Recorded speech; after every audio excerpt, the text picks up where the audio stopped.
Everyone thinks empires are built on gold, steel, or ideology. They're wrong. The greatest empires of the 19th century, in their relentless expansion and industrial might, was secretly built on something far more humble and, frankly, a bit disgusting: bird droppings. Specifically, guano, the accumulated excrement of millions of seabirds, baked for centuries under the relentless sun of remote Pacific islands. This isn't just a quirky historical footnote, it's a story of global power shifts, agricultural revolution, and even war. By the mid-19th century, Europe's burgeoning populations and industrial cities demanded more food than ever, but centuries of intensive farming had depleted the soil. Crop yields were plummeting, threatening widespread famine. Then a revelation. German chemist Justus von Liebig proved the vital role of nitrogen, phosphorus, and potassium in plant growth. And guano, it turned out, was an unparalleled natural source of all three, a super fertilizer sitting unused on distant shores. The discovery ignited a global scramble. The largest, most accessible deposits were found off the coast of Peru, on islands like the Chincha Islands. These became the epicenters of a new, dirty gold rush. Peru, suddenly sitting on mountains of biological wealth, became a major global player. Its national budget swelled, financing infrastructure and even abolishing slavery. But this newfound prosperity came at a terrible human cost. Tens of thousands of Chinese indentured laborers, known as coolies, were brought to the Chincha Islands. The conditions were horrific: brutal heat, toxic dust, and backbreaking labor, often to their deaths. It was slavery by another name. Britain, with its vast merchant fleet and industrial appetite, quickly dominated the guano trade.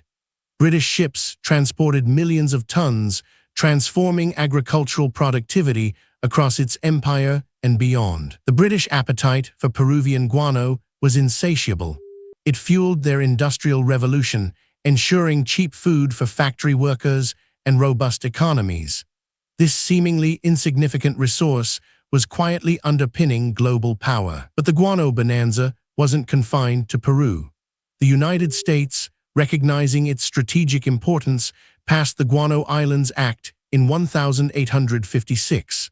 This astonishing piece of legislation allowed American citizens to claim any uninhabited, unclaimed island containing guano. Over 100 islands, atolls, and rocks were claimed under this act, many of which remain U.S. territories or possessions today, like Midway Atoll and Baker Island.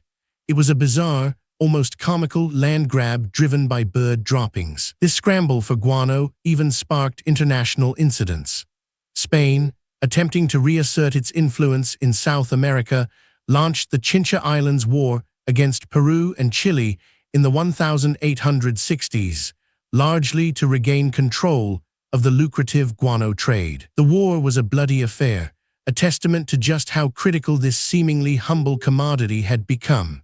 Control over guano meant control over food supply and thus national stability and power. Yet the guano boom was inherently unsustainable. The deposits, however vast, were finite. By the 1870s, the best Peruvian guano was largely depleted. The empires built on bird droppings faced a new crisis. The search began for alternative sources of nitrogen. This quest would ultimately lead to the discovery of synthetic fertilizers, most notably the Haber-Bosch process in the early 20th century, which revolutionized agriculture once more. But for half a century, guano was king. It directly influenced the rise of nations, the expansion of empires, and the very geopolitics of the 19th century. From remote Pacific islands, a vile substance reshaped the world. It's a stark reminder that the engines of history are often fueled by the most unexpected, and sometimes the most unglamorous resources. The forgotten influence of guano empires truly stretches beyond the gold. Next, we delve into the untold story of the Great Emu War.